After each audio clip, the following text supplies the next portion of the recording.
Assalamualaikum warahmatullahi wabarakatuh.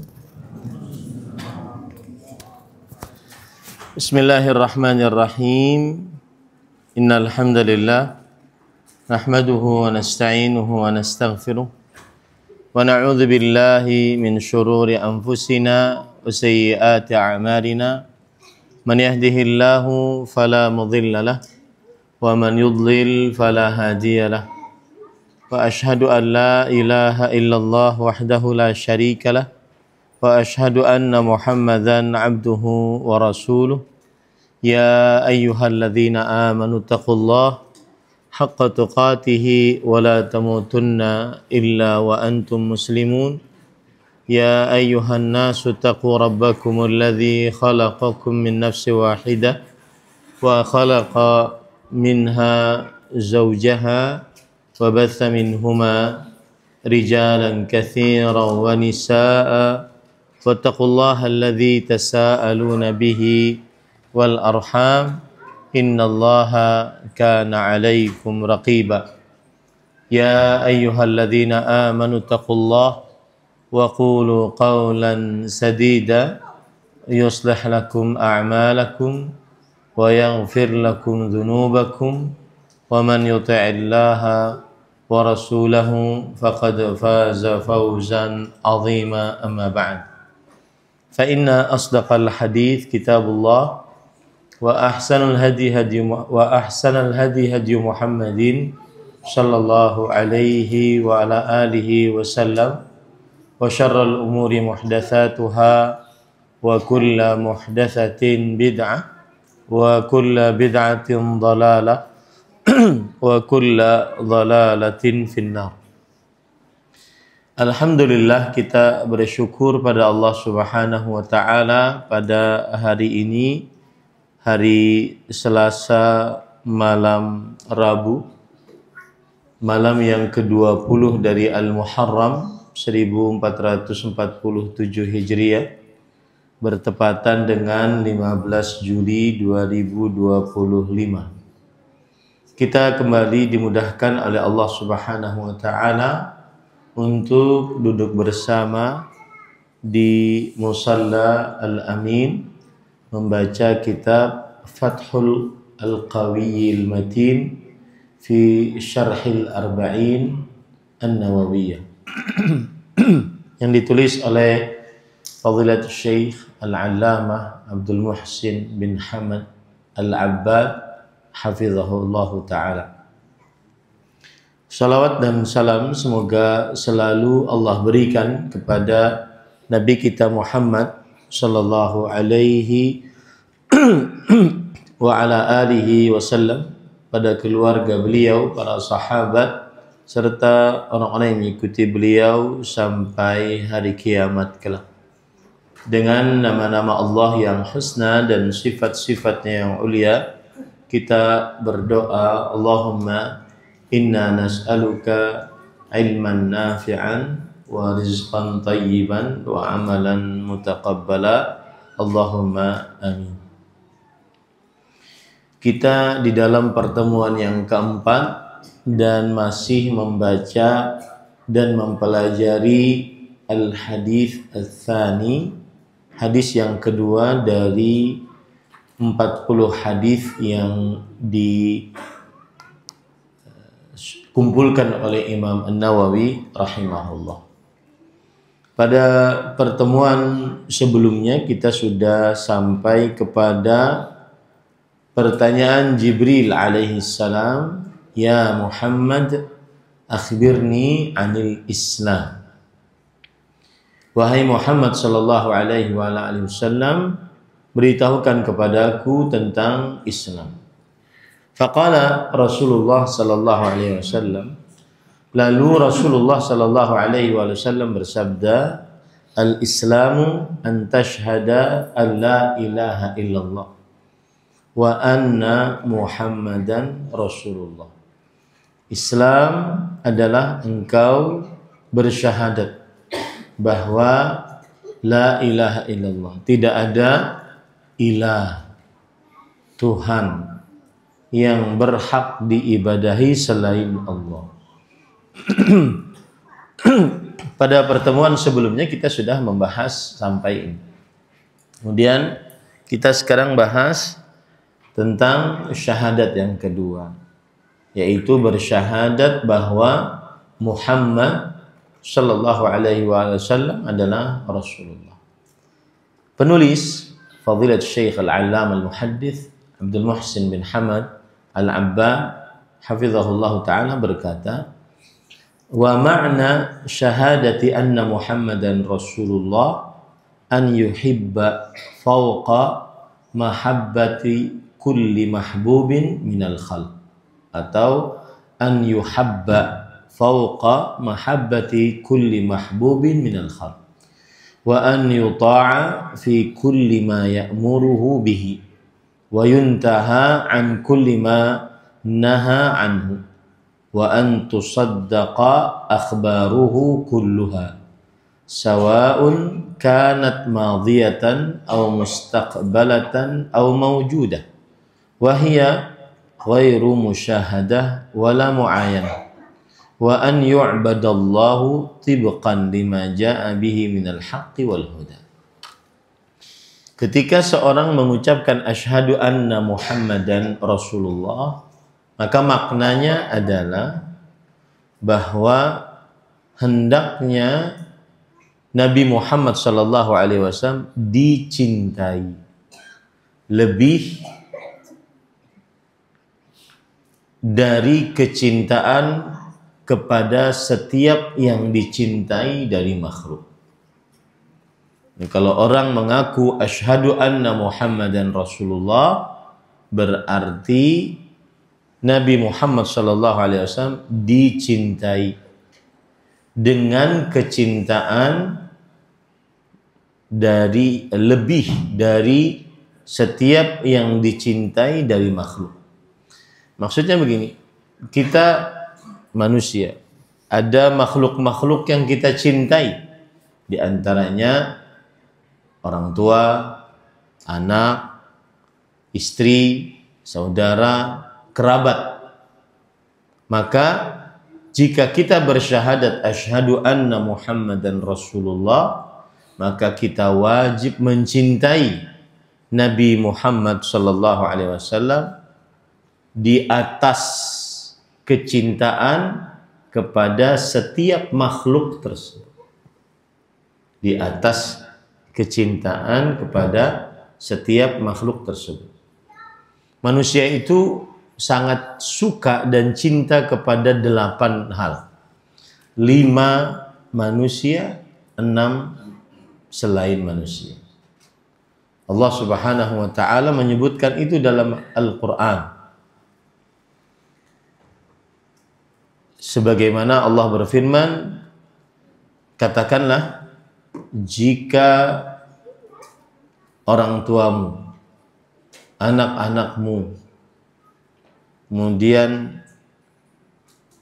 keluargamu, istrimu, dan saudara-saudaramu, qul in kana aba'ukum wa abna'ukum wa ikhwanukum wa azwajukum wa amwalun iqtaraftumuha wa tijaratun takhshawna kasadaha wa masakinu tardawnaha ahabba ilaikum minallahi wa rasulih wa jihadin fi sabilih fatarabbasu hatta ya'tiyallahu bi'amrih.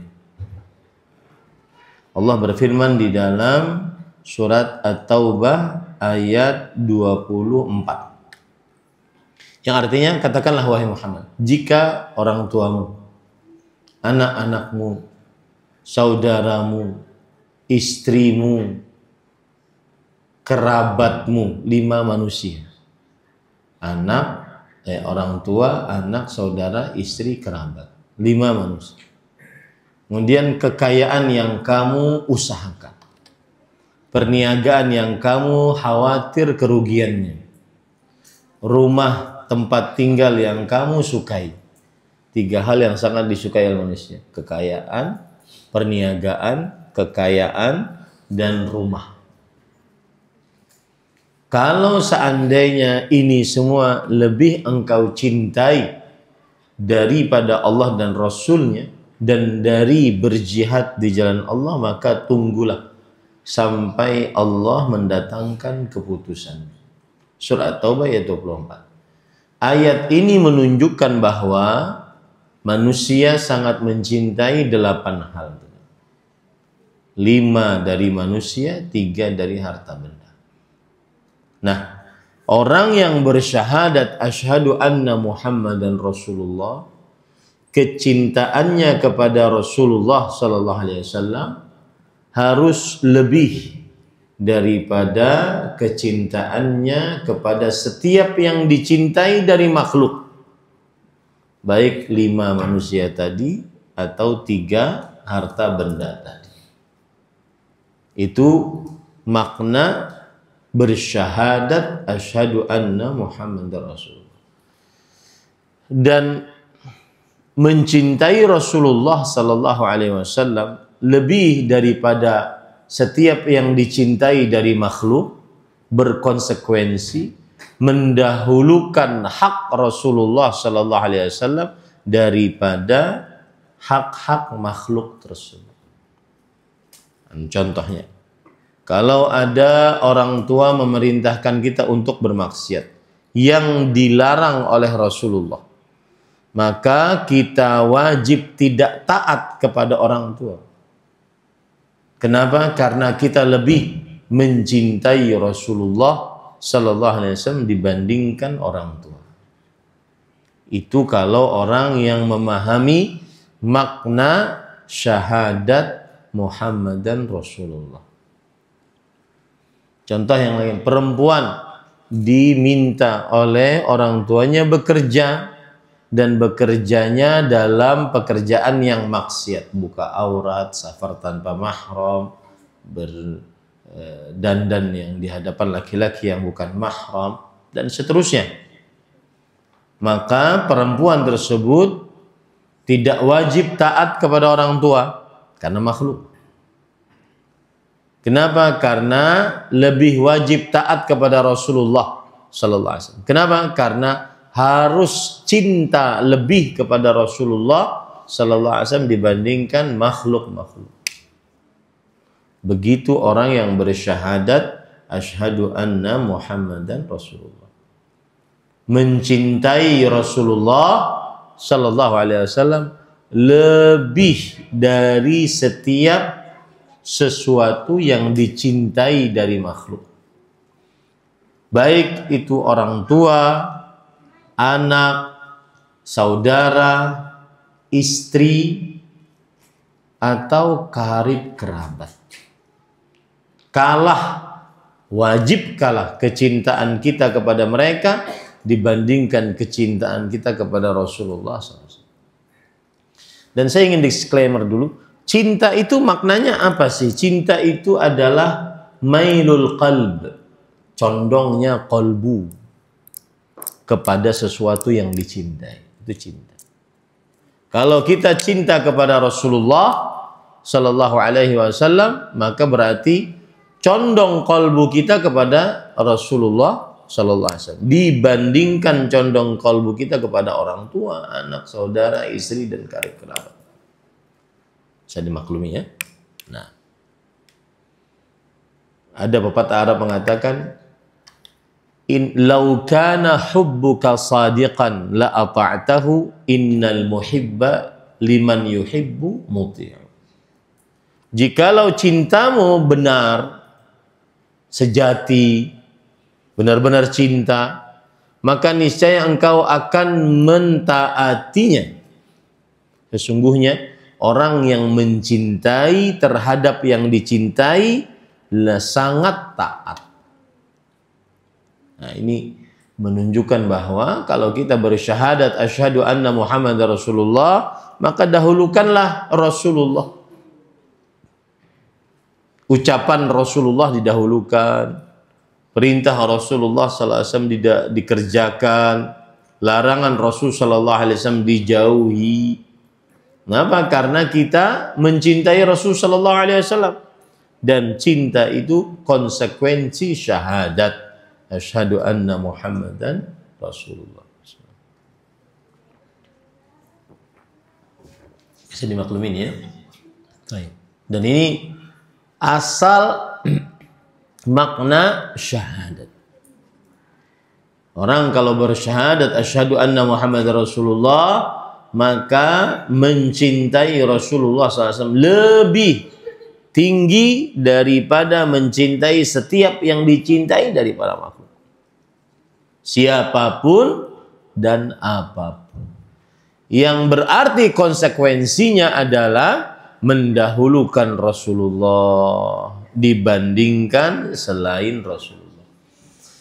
Kalau ada orang yang mengaku cinta kepada Rasul sallallahu alaihi wasallam tetapi sering mendahulukan makhluk dibandingkan Rasul sallallahu alaihi wasallam, sering menjauhi perintah Rasul sallallahu alaihi wasallam, sering melanggar larangan Rasul sallallahu alaihi wasallam, maka ini berarti kadzibun fi da'wah, dusta di dalam pengakuan cintanya.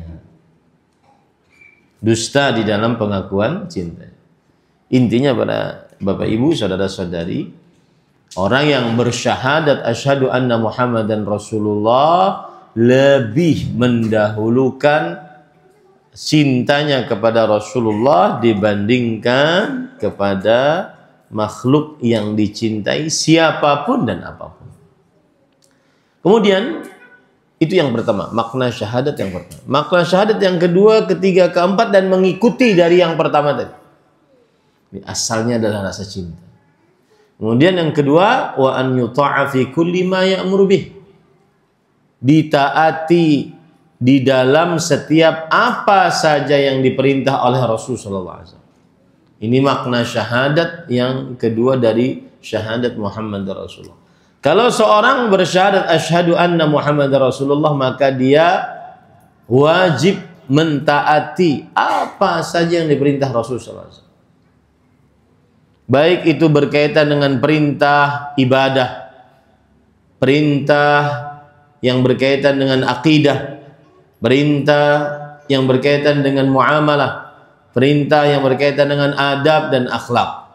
Maka wajib kita mentaati yang diperintah oleh Rasulullah sallallahu alaihi wasallam. Baik itu sesuai dengan kebiasaan orang banyak atau tidak kebiasaan orang banyak, menyelisihi kebiasaan orang banyak. Maka ketika itu perintah, kerjakan. Baik itu sesuai dengan hawa nafsu atau keinginan kita, atau tidak sesuai dengan keinginan kita. Kalau itu perintah Rasul sallallahu alaihi wasallam, kerjakan. Itu orang yang mengetahui makna asyhadu anna Muhammadan Rasulullah. Wa yuntahan kulli ma naha anhu. Yang ketiga, makna syahadat Muhammad Rasulullah, dijauhi dari setiap apa yang dilarang oleh Rasul sallallahu alaihi wasallam, atau menjauhi dari setiap apa yang dilarang oleh Rasul sallallahu alaihi wasallam. Rasulullah sallallahu alaihi wasallam melarang sesuatu, maka kita wajib menjauhinya.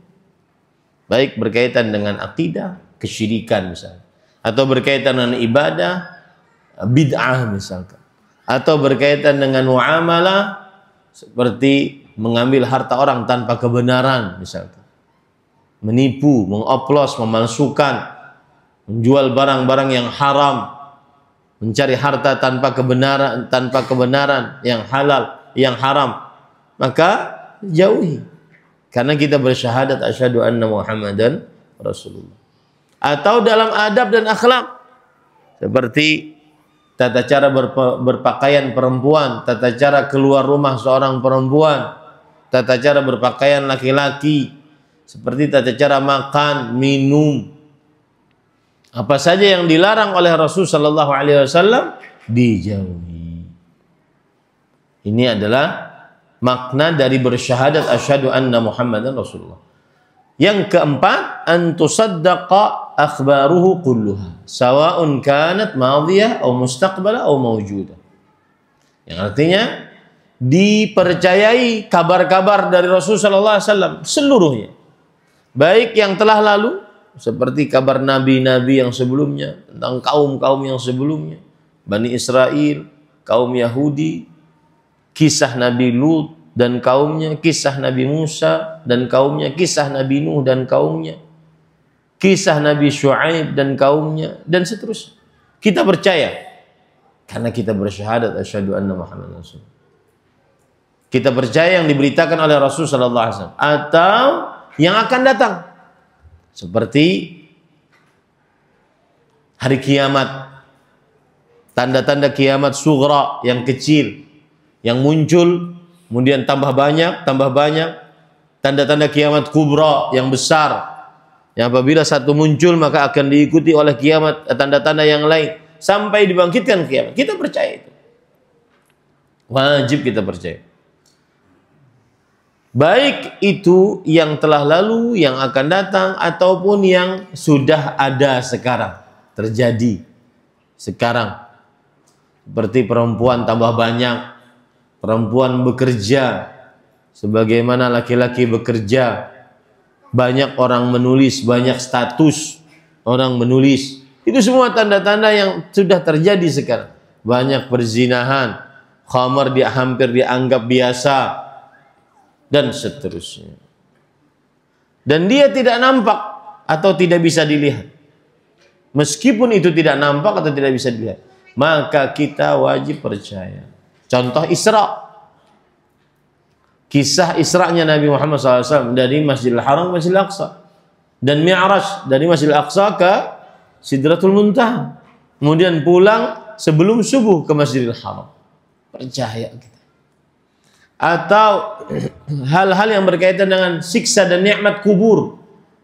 Rasulullah sallallahu alaihi wasallam ketika melewati dua kuburan, beliau bersabda, "Innahuma la yu'adzaban, wa ma yu'adzabani fi kabir, wa innahuma la kabir." Sesungguhnya dua orang yang sedang dikubur ini sedang disiksa. Dan tidak disiksa kecuali dalam keadaan melakukan dosa besar. Dan mereka menganggap itu bukan dosa besar, padahal itu adalah dosa besar. Itu adalah berita dari Rasulullah SAW yang harus kita pelajari, yang harus kita yakini kebenarannya. Datangnya Rasulullah SAW kepada Jibril di Gua Hira, di Jabal Nur, kemudian memberikan wahyu surat Al-Alaq dari ayat 1 sampai 5. Kemudian setelah itu beliau memberitahukan ayat-ayat Al-Quran kepada para sahabat. Wajib kita percaya seluruhnya. Antusaddaq akhbaruhu kulluha. Seluruh kabar dari Rasulullah SAW wajib kita percaya. Karena kita bersyahadat asyhadu anna Muhammad Rasul. Yang mana makna syahadat yang keempat adalah mempercayai apa yang diberitakan oleh Rasulullah SAW. Kemudian wa an yu'badallah, dan hendaknya Allah diibadahi tibqan, sesuai lima ja'a bil haqq wal huda, sesuai dengan yang diajarkan oleh Rasul sallallahu alaihi wasallam. Dari mulai mengucapkan dua kalimat syahadat, mendirikan sholat, berpuasa dalam bulan Ramadan, berhaji ke Baitullah, menunaikan membayar zakat, berhaji ke Baitullah, berjihad, berzikir, berdoa, baca Quran, dan seterusnya dari segala macam ibadah. Maka makna bersyahadat asyhadu anna Muhammadar Rasulullah adalah beribadah kepada Allah dengan mencontoh Rasul sallallahu alaihi wasallam. Makanya saya sering menjawab kalau ada orang bertanya, "Ustadz, apa atau bagaimana cara mendakwahi seseorang untuk meninggalkan kesyirikan, meninggalkan perbuatan bid'ah?" Maka saya katakan yang paling utama dakwahkan kepadanya makna dua kalimat syahadat. Karena syahadat yang pertama menggiring seseorang untuk bertauhid, tidak mensyirikkan Allah, dan syahadat yang kedua menggiring seseorang untuk mutaba'ah, mengikuti Rasulullah SAW dalam ibadah, tidak melakukan perbuatan baru yang mengada-ngada, yang disebut dengan perbuatan bid'ah. Kemudian penulis berkata, jadi 4 tadi ya, makna syahadat asyhadu anna Muhammadar Rasulullah. Siapa yang bisa menyebutkan? Yang pertama apa? Hah?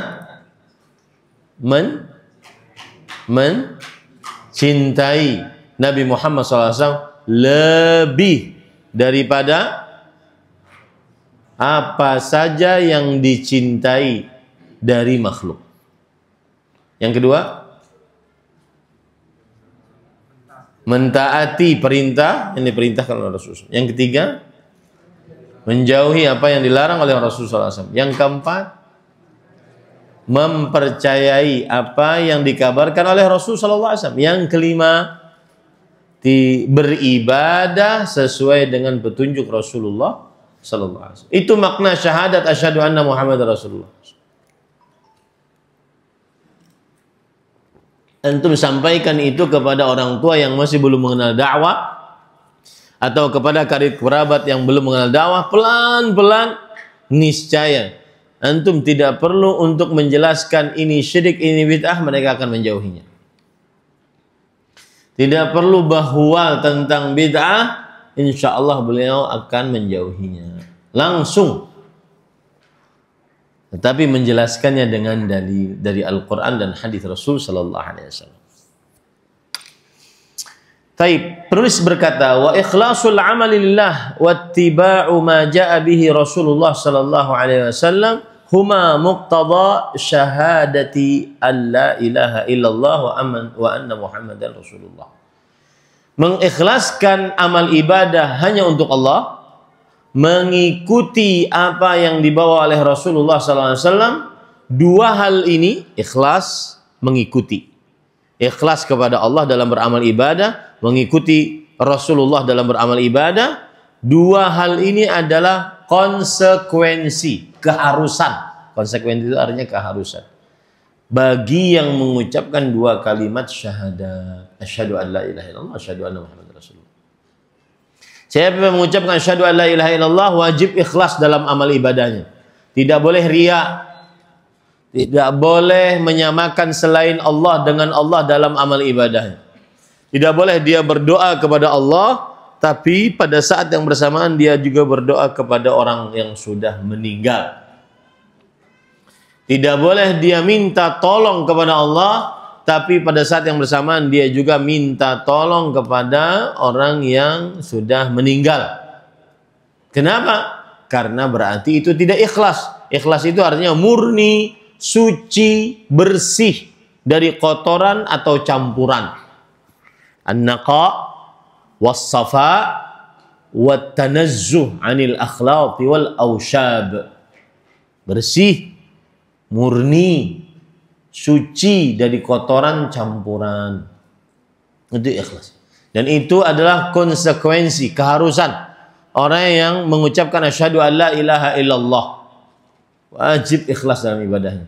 Apapun ibadah tersebut, ibadah yang berkaitan dengan lisan, doa, zikir, baca Quran, kata-kata yang baik, nasihat, ibadah yang berkaitan dengan kalbu, rasa cinta, rasa tawakal, raja, rasa harap, khauf, rasa takut, rasa sabar, rasa syukur, rasa tafakkur, dan seterusnya dari ibadah-ibadah kalbu. Itu wajib hanya untuk Allah. Karena kita bersyahadat asyhadu an la ilaha illallah. Atau amaliyah yang berkaitan dengan anggota tubuh, sholat, puasa, zakat, haji, baca Quran, bakti orang tua, menghormati tetangga, memuliakan tamu. Semua jenis ibadah tersebut, menyembelih, berdoa, dan seterusnya. Semua jenis ibadah tersebut wajib ikhlas. Ikhlas itu artinya murni, suci, bersih dari kotoran dan campuran hanya karena Allah. Murni hanya untuk Allah. Bersih dari kotoran campuran untuk selain Allah. Ya, suci hanya kepada Allah Subhanahu wa taala. Itu konsekuensi pertama. Konsekuensi yang kedua adalah mengikuti apa yang dibawa oleh Rasulullah sallallahu alaihi wasallam. Rasul sallallahu alaihi wasallam salat, "Shallu kama raaitumuni usalli." Salatlah kalian sebagaimana kalian telah melihat aku salat. Rasul sallallahu alaihi wasallam berpuasa, "Man shama ramadhana imanan wa ihtisaban ghufira lahu ma taqaddama min dhanbi." Siapa yang berpuasa karena iman dan karena berharap pahala, diampuni dosa yang telah lalu yang akan datang. Haji, khudhu anni manasikakum, ambillah dariku tata cara berhaji kalian. Wajib mengikuti Rasulullah SAW dalam apa saja yang dibawa oleh Rasulullah SAW dari syariat-syariat. Ini konsekuensi orang bersyahadat asyhadu anna Muhammadar Rasulullah. Kemudian beliau berkata, wa kullu amalin yutaqarrabu bihi ila Allah la budda an yakuna khalisan wa mutabiqan li sunnati rasulih sallallahu alaihi wasallam. Setiap amalan yang dikerjakan untuk mendekatkan diri kepada Allah harus menjadi amalan yang ikhlas hanya karena Allah, yang sesuai dengan sunnah Rasulullah sallallahu alaihi wasallam. Sunnah di sini maksudnya adalah ajaran Rasulullah sallallahu alaihi wasallam. Fa idza fuqida al-ikhlas lam yuqbalil amal. Nah, ini hati-hati. Jika hilang keikhlasan, tidak ada keikhlasan di dalam beramal ibadah, tidak diterima amalnya. Tidak diterima. Karena ini sudah nas, penegasan tegas dari Rasulullah SAW dan dari Allah Subhanahu wa taala. Yang tidak ikhlas meskipun capek, keluar keringat, keluar darah berkucuran, keluar air mata, keluar harta yang banyak, jika tidak ikhlas tidak diterima. Bukan saya yang tidak menerima, tapi Allah yang tidak menerima. Kau tahu ente? Ya karena hadis Rasulullah SAW. Karena ayat Al-Quran. Bukan kita yang sok tahu. Kita cuma menyampaikan. Yang tidak ikhlas tidak diterima. Karena ada orang yang ngeyel, Pak. Oh sok tahu nih. Gitu. Kayak inya punya surga sawangan.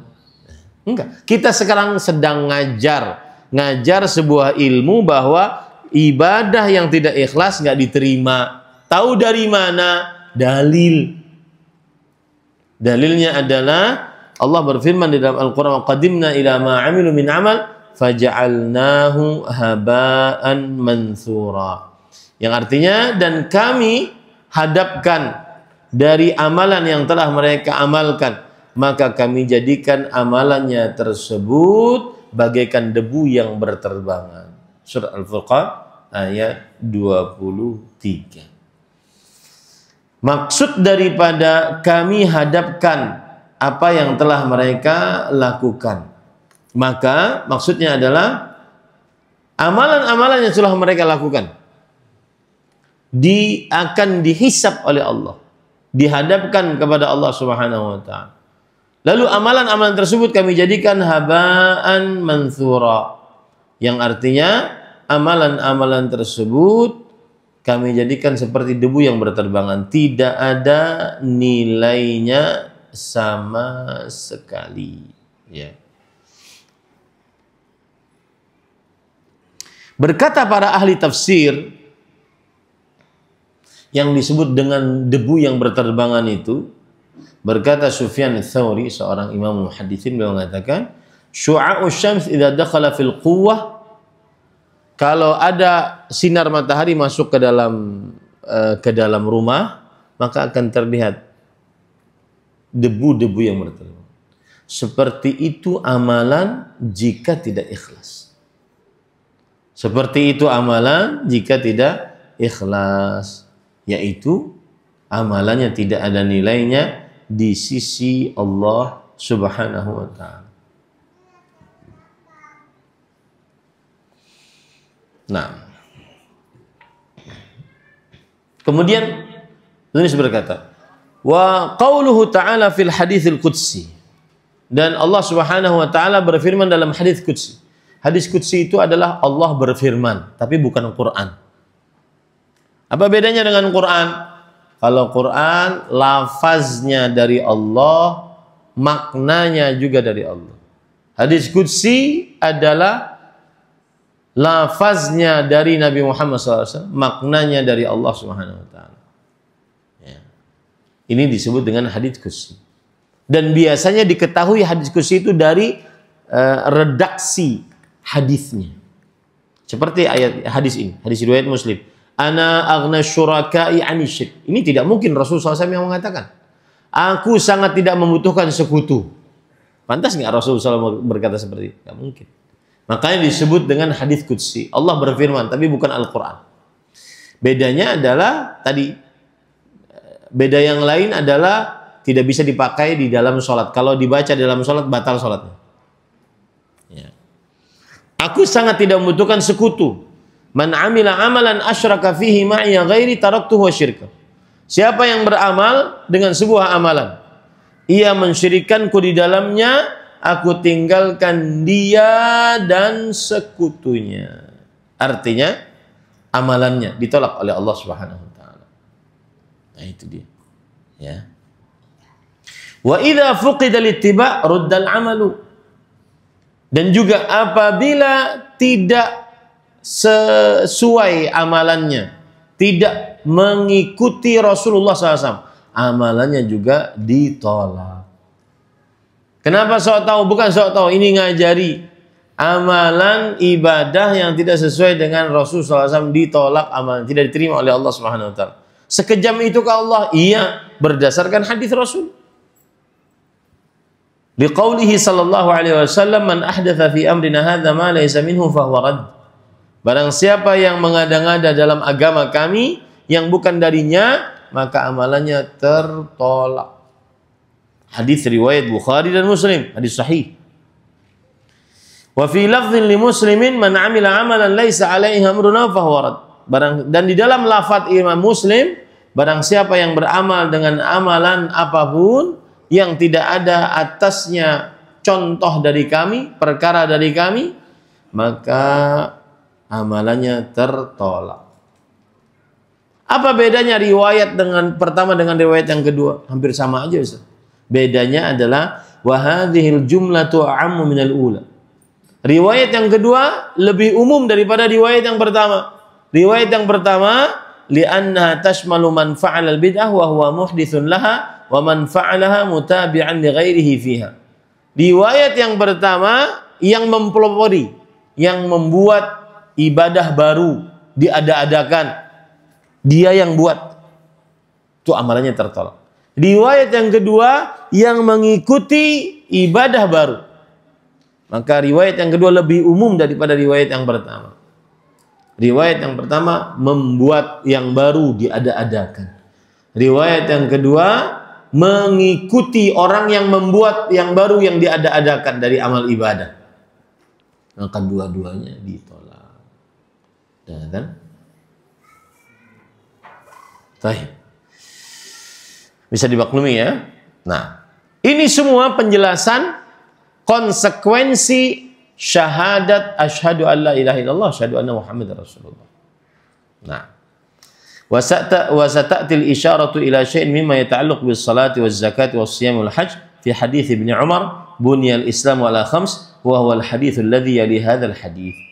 Dan insyaallah akan datang isyarat tentang sesuatu yang berkaitan dengan mendirikan salat, membayar zakat, puasa Ramadan, haji ke Baitullah dalam hadis yang ketiga. Karena kan tadi ceritanya Jibril alaihissalam bertanya kepada Rasul sallallahu alaihi wasallam, beritahukan kepadaku tentang Islam. Tentang apa? Islam. Lalu dijawab, Islam adalah engkau mengucapkan dua kalimat syahadat. Dari tadi kita membicarakan yang pertama ini. Rukun Islam yang pertama. Lalu rukun Islam yang kedua, ketiga, keempat, kelima, kapan dibicarakannya? Kata Syekh penulis kitab, nanti di hadis yang ketiga. Ya, nanti di hadis yang ketiga. Qauluhu qala sadaqta fa'ajibna lahu yas'alu wa yusaddiq. Nah, ketika Jibril alaihissalam bertanya kepada Rasul sallallahu alaihi wasallam, beritahukan kepadaku tentang Islam. Lalu kata Rasul sallallahu alaihi wasallam, anggap saja kerjakan rukun Islam, gitu ya, selesai. Lalu yang meriwayatkan hadis ini Umar bin Khattab mengatakan, Jibril kemudian berkata, sadaqta, engkau bujur, engkau benar. Maka para sahabat heran, dia yang bertanya, dia pula yang membenarkan. Nah, dia yang bertanya, dia pula yang membenarkan. Wajhu ta'ajjubi anna al-ghaliba 'ala as-sa'ili kaunuhu ghaira 'alimin bil jawab. Sisi takjubnya dari mana? Kebanyakan orang bertanya adalah dia tidak tahu atas jawaban dari pertanyaannya. Fahuwa yas'alu liyasila ilal jawab. Dia bertanya untuk dapat jawaban. Wa mithluhu la yaqul masul idza adzabahu sadaqta. Orang yang bertanya tidak akan berkata kepada orang yang ditanya engkau benar. Di anna sa'ila idza sadaqal mas'ula dalla ala anna indahu jawaban min qabl. Karena kalau seandainya orang bertanya lalu dia membenarkan yang ditanya, berarti dia punya jawaban sebelumnya. Lu ngapain bertanya? Nah, itu yang membuat para sahabat heran. Walihada ta'ajjaba as-sahabatu radhiyallahu anhu min hadha tasdiq min hadha as-sa'il al-gharib. Oleh sebab itulah para sahabat takjub, heran. Ini kok nanya tapi membenarkan. Apalagi sang penanya ini orang asing, bukan orang yang tinggal di kota Madinah yang mereka ketahui. Karena memang Jibril alaihissalam menjelma dirinya menjadi manusia pada waktu itu. Nah, ini kiranya yang bisa disampaikan. Adzan dulu, setelah adzan saya minta waktu untuk soal jawab sampai iqamah baru kita qamat. Nah.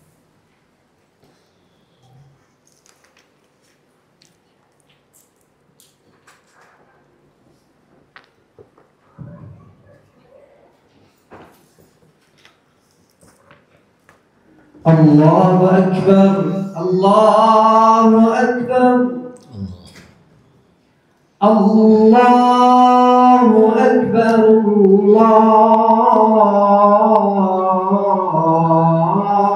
Allahu Akbar.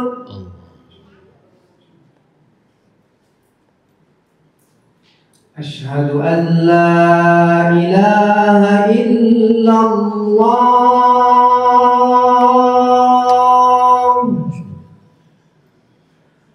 أشهد أن لا إله إلا الله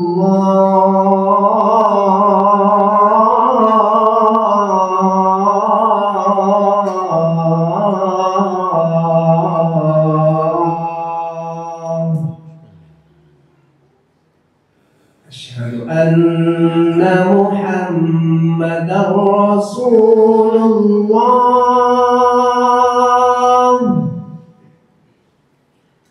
أشهد أن محمدا رسول الله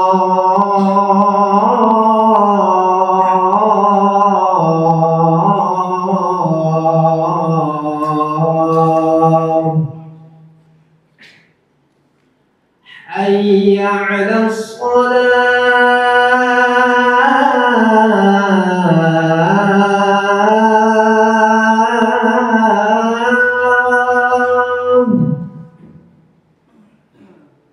حي على الصلاة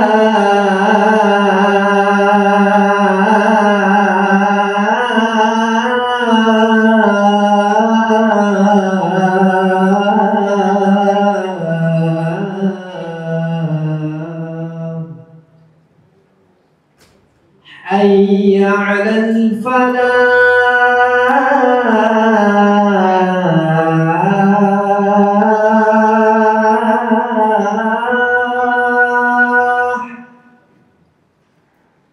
حي على الفلاح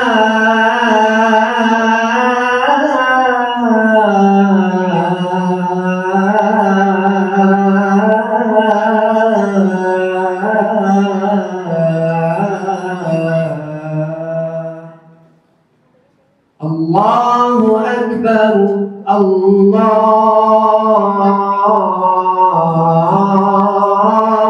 أكبر لا إله إلا الله.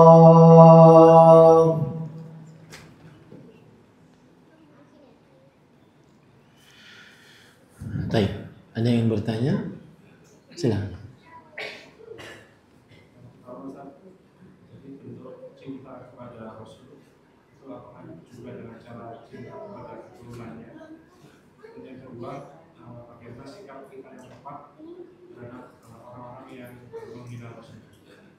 Baik.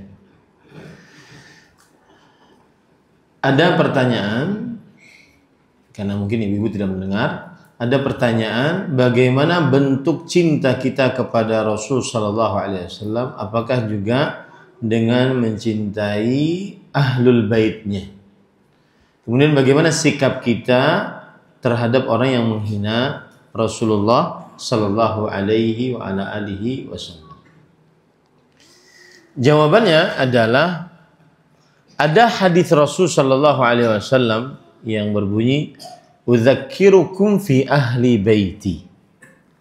Aku ingatkan kalian agar bertakwa kepada Allah untuk berbuat baik kepada ahlul baitku. Aku ingatkan kalian untuk bertakwa kepada Allah agar berbuat baik kepada ahlul bait. Ini adalah perintah Rasul sallallahu alaihi wasallam. Dan kita bersyahadat asyhadu anna Muhammadan Rasulullah. Orang yang bersyahadat asyhadu anna Muhammadan Rasulullah berarti dia wajib memenuhi perintah Rasul SAW. Salah satu perintah Rasul berbuat baik kepada ahlul bait. Mungkin saya perlebar pembahasannya. Ahlul bait yang dimaksud apakah ahlul bait yang memang atau siapa mereka? Ahlul bait. Apakah yang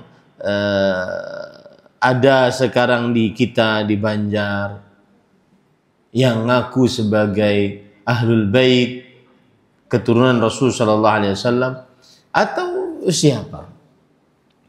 Maka jawabannya adalah ahlul bait adalah kerabat Rasulullah sallallahu alaihi wa ala alihi wasallam. Dan yang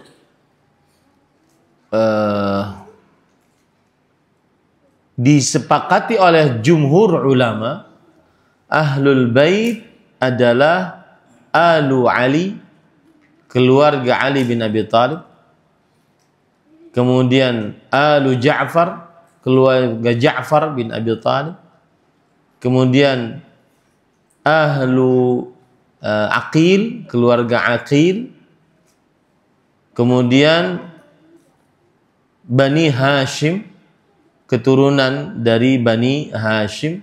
Ini adalah ahlu bait Rasulullah sallallahu alaihi wa ala alihi wasallam. Dan pendapat yang lebih kuat termasuk di dalamnya adalah istri-istri beliau, termasuk dari ahlul bait, Khadijah, Aisyah. Jadi kalau kita runut ahlu bait Rasul sallallahu alaihi wasallam, yang pertama adalah istri Nabi Muhammad SAW.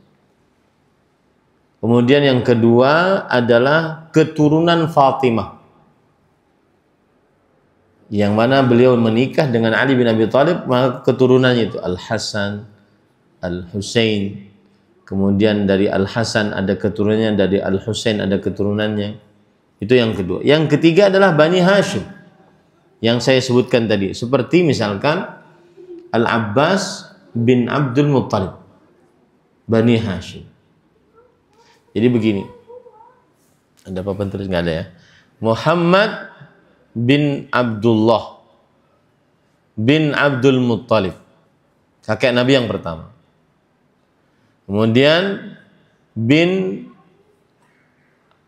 Abdi Manaf bin Muhammad bin Abdullah bin Abdul Muttalib bin Hashim bin Abdi Manaf bin Qusay bin Kilab bin Murrah bin Lu'ay bin Ghalib bin Fihr. Fihr adalah Quraisy. Jadi dia semakin jauh kan semakin besar kerabat itu. Semakin jauh semakin besar. Muhammad bin Abdullah bin Abdul Muttalib, kakek Nabi yang pertama. Kakek Nabi yang pertama bin Hashim. Hashim adalah kakek Nabi yang kedua. Hashim bin Abdi Manaf. Abdi Manaf kakek Nabi yang ketiga. Nah, Abdu Manaf ini mempunyai anak. Abdu Manaf ini mempunyai anak. Kita tunggu papan tulisnya.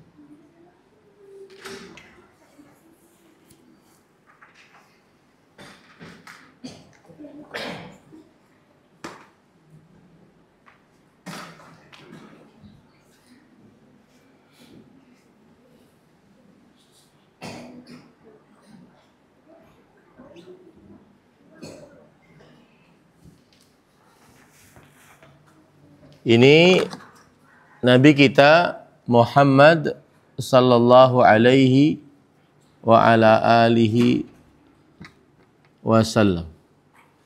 Bapak beliau namanya Abdullah.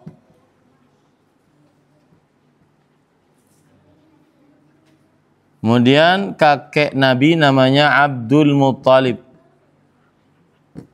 Abdul Muttalib ini sebenarnya bukan nama, tetapi namanya yang benar adalah Syaibah. Abdul Muttalib ini gelarnya nanti ada ceritanya. Kemudian Abdul Muttalib bin Hashim. Tahu sini. Kemudian Hashim bin Abdi Manaf.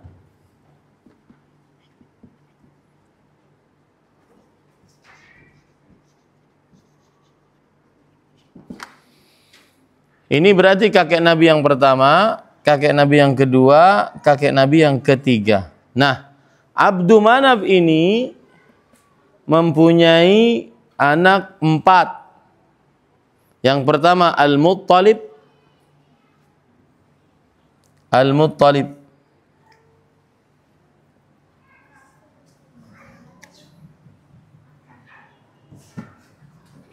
Kemudian yang kedua adalah Hashim.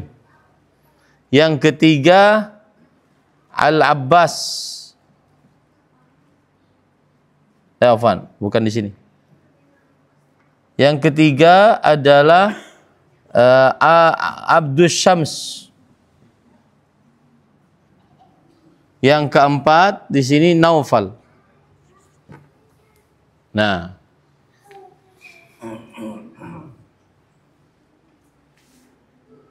paham ya? Abdul Manaf mempunyai anak 4, Hashim, Abdus Syams, Al-Muttalib, dan Naufal. Abdul Manaf mempunyai anak. Abdul Manaf inilah yang mengumpulkan Quraisy. Quraisy itu kan kabilah besar dikumpulkan oleh beliau. Kemudian menjadi kabilah yang sangat besar. Abdul Manaf punya anak namanya Hashim, Abdus Syams, Al-Muttalib, dan Naufal. Hashim adalah kakek Nabi yang kedua. Hashim ini dari kota Mekah hendak pergi ke Syam untuk berdagang. Lalu setelah itu dia singgah di Madinah, dulu namanya Yathrib. Jadi subhanallah, Nabi Muhammad SAW itu memang dari dulu sudah punya hubungan dengan Madinah. Beliau pergi Hashim ke Madinah, kemudian menikahi anak temannya, namanya Salma. Salma menikah dengan Hashim. Keluarlah namanya Syaibah. Berarti menikah, kemudian digauli, kemudian Hashim pergi ke Syam. Meninggal di Palestina Gaza. Nah, Salma di Madinah hamil, melahirkan. Melahirkan siapa ini? Syaibah. Nah, Abdul Manaf mengatakan, "Hai Muttalib, pergi ke Madinah. Di situ ada keponakanmu. Ambil dia bawa ke Mekah." Ambil dia bawa ke mana? Ke Mekah. Akhirnya Muttalib jalan ke Mekah. Kemana? Ke Madinah. Jalan ke Madinah. Ngambil keponakannya namanya Syaibah. Kenapa disebut Syaibah? Syaibah itu artinya uban. Uban. Karena bayinya waktu keluar ada rambutnya putih. Syaibatul Hamd namanya. Kemudian dibawalah oleh Al-Muttalib.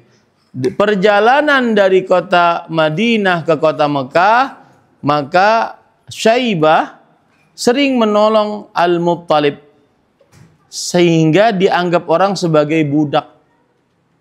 akhirnya dipanggil sebagai Abdul Muttalib. Begitu kisahnya. Padahal namanya bukan siapa? Abdul Muttalib.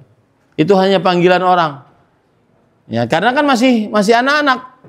Dianggap budaknya Al-Muttalib. Makanya disebut dengan Abdul Muttalib. Nah, intinya ini Hashim adalah ahlu bait Rasulullah sallallahu alaihi wasallam. Jadi yang pertama tadi ahlu bait Rasul sallallahu alaihi wasallam adalah istrinya. Kemudian yang kedua keturunan dari Ali bin Abi Thalib yang menikah dengan Fatimah, Al-Hasan, Al-Husain dan seterusnya. Yang ketiga adalah Bani Hashim. Hashim ini nanti mempunyai anak Al-Muttalib. Ya. Kemudian yang lain-lain, banyak anaknya Hashim.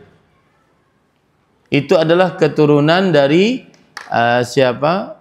Dari Hashim. Seperti Al-Abbas bin Abdul Muttalib, kemudian Ali bin Abi Thalib, Ja'far bin Abi Thalib, Aqil bin Abi Thalib. Abu Thalib itu di mana? Hashim mempunyai anak.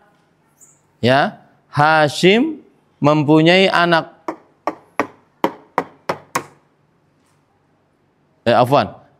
Abdul Muttalib mempunyai anak banyak.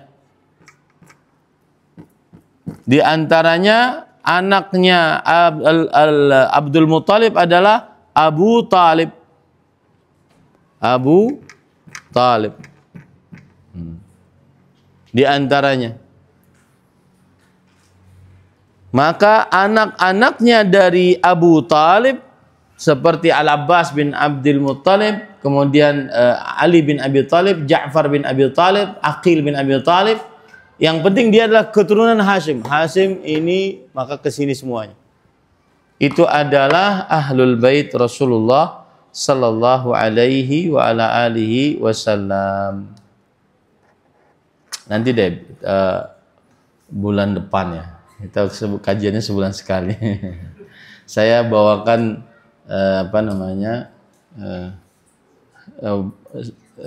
diagram, apa diagram ya namanya? Struktur ya, struktur. Ini ahlul bait itu mana saja gitu ya. Ahlul bait itu mana saja. Ini papan tulisnya juga kecil. Harus modal.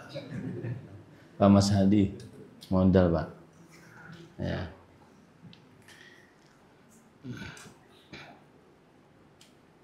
Taib. Pertanyaan yang kedua apa tadi?